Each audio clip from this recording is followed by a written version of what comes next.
A text which has always been a paradigmatic challenge to the university scholars, teachers, and everybody else.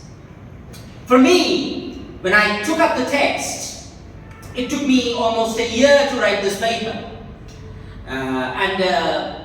The basic challenge that I face here is what Joyce is doing with mind. We have in this text a miniaturized performance. It is a transcription of reading that we come here rather than reading. When we are looking to the text, it is almost impossible when we just look at the text that we have to read this. And especially if it is to the university students, it would be a further bigger challenge, because if you look at the very first line, the challenge becomes very evident. Now, look at the text. It does not begin at the beginning, right? It begins in the middle of the page. It begins without the capital letter. You know, when we learn grammar, what do we learn? We have to begin our letters with capital. So why Joyce starts with a small r? Is it an alphabetical lack, or is it a grammatological preference? There is a non-readability when we read riverrun past Eve and Adams, and from swerve of shore to the bend of bay brings us by a commodious vicus of recirculation back to Howth Castle and Environs. The reading gets very challenging when we skip a paragraph and go to the very important word, the fall. We all know what the fall is. Genesis, book of Genesis has outlined the very beginning of the fall, and Milton has done an excellent job. So why does Joyce need to reiterate the word, the fall? And within bracket, he writes a very difficult word. If you divide that, it is B-A-B-A-B-A, D-A-L-G-H-R-A-G-H,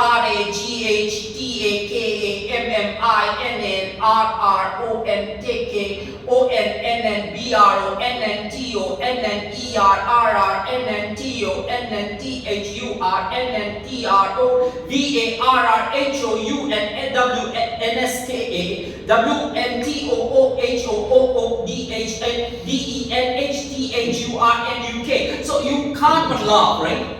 But there is not, it's about laughing. What we see here is a non-readability. Now, why would a reader read this text? What is the basic idea? And why should we make such an effort to write a paper on this person? There's a non-closure of theocentrism here. The history, culture, and the experience of Logos here is not the narrative drive. And the primary narrative impetus is often disrupted, and centralization is a digression.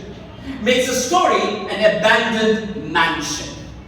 We have composite words, syllables are constantly ingeminated. Composite words and syllables create a sonar transactions with the text. And the introduction of this Penguin edition, the very important writer and a critique from Ireland has looked into this text and called it polyglottic babbling. So why this polyglottic babbling is needed? Because text goes into a free fall, and there is an unlimited semiosis that takes place. The myth of the fall can be understood as a fall into language, fall out of language, and the language here is not patrolled by the frontier guards of censorship. And there is a recuperation where plot becomes the watermark, and it not only endures digression, but there is a disease of structure that is being cured by Joyce. So as Foucault has brilliantly says, that only those who can cure is those who have been a patient, right? So Joyce is a patient in English literature. He knows the symptoms of those diseases, makes you sick, and one of them is the grammar. So what is his agenda behind the grammar? Why does he goes around banging on the face of the grammar? There's a convention of time in English literature, the literature of as Banashaw has often said, literature of Shakespeare, Milton, and the holy proprieties. There is this in nomine patris et filii spiritus sanctity about that. We all go for the blessings, baptism of English literature. So why this man goes against the visual scope of language? Because he intends to create something called Ur language, where noise forms into sound, and the sounds assume into themselves the property of signification. So, if you go for a mathematical analysis, f being the function, of course, is the language, is equal to phi to the power n minus 1 by history, where the characters like ALP is the mother and HCE is the father. So the mother comes to the rescue of him from the fatherly writing and restore him to himself, rescuing him from the Luciferian sin. And what Joyce says is a Pythagorean Ciscipediadia of Panipesti Neon. And here we come across critics who have often tried to say that, well, maybe it is a grammatical progressive outlook, but it is not actually that.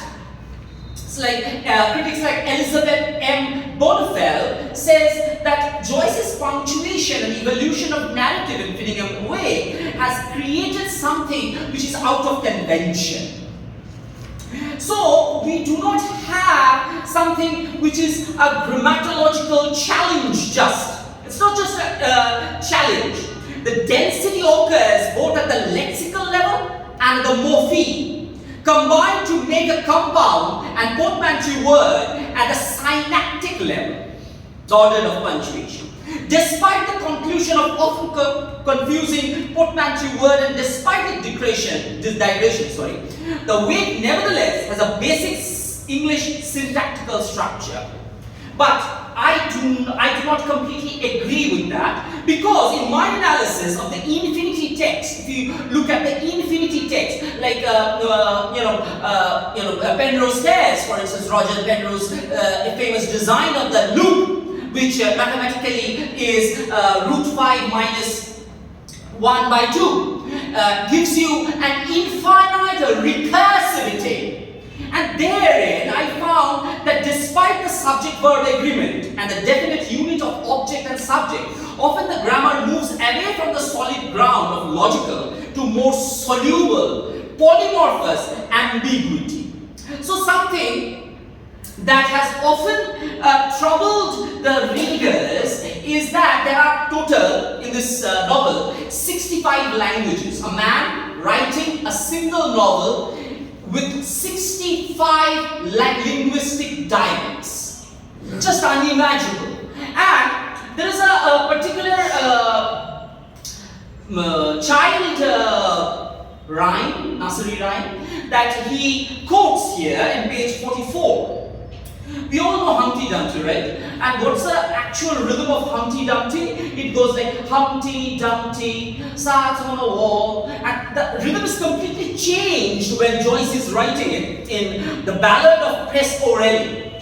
So I would just like to, make an adventurous song out here using it's given. It says like Tagore. It's the thing is given. Shorolipi is given. It's not like I am singing it off my own. But this goes like, have you heard of one Humpty Dumpty? How he has fell on a rock and roll and rumble, come up on the light of fire, crumble up, but the mangus out the wall of the monument wall. Humpty met an old, Humpty met an old, Humpty met an old. He was once the king in the castle. Now he has kicked along a rotten pound of pie and the gem straight. He will be sent by the order of approach into the Bengal Mountain Joy. So now why he suddenly, why he finally erupted into from lexical to lyrical? Why? Why is a big question. So when we are faced with this elastic syntacticality, the coordinates of conventionality goes through almost a hammer. Now, we have a lot of things here, and the lyrical rhapsodes is something that always is what he himself said in his interview is against the fall, being the grandpapas is fallen down, but the grippus is striping on the broom. It is a cunning in the brooming, the clip and the clock and the glass and the crash and the kick and the cack and the cack and the kick and the kick and the cack and the cack and the kick and the cack and the kick and the kick and the cack and the and it goes on. So this very theocracy of language as a holistic element, something that rescues bondage into grammar, into a systematic sentence, goes for a free fall. It's like you are being ejected into a real parabola of emotions, and here the language again is the geometric punctum of the language is the mathematical impact of infinity text. So what we see here is an n number. If you go for the Fibonacci sequence, this is almost the text goes through almost a Fibonacci sequence where nth number of repetition goes on. But behind all these linguistics, behind all these paraphernalias, what comes across is the very idea that Joyce is dismantling not language simply, but the basic coordinates of the hegemony of English. So why he chose to write in English? If he's supposed to dismantle it, he could have written it in Irish, he could have written it in Celtic. So why he chooses the damn English dictionary? Why? So because you cannot break a structure if you don't go inside the structure. So Joyce's basic idea of damning English is to go into the English and break the structure of the building and show the spectre of the plot is still there. It's a spectre that is haunting us.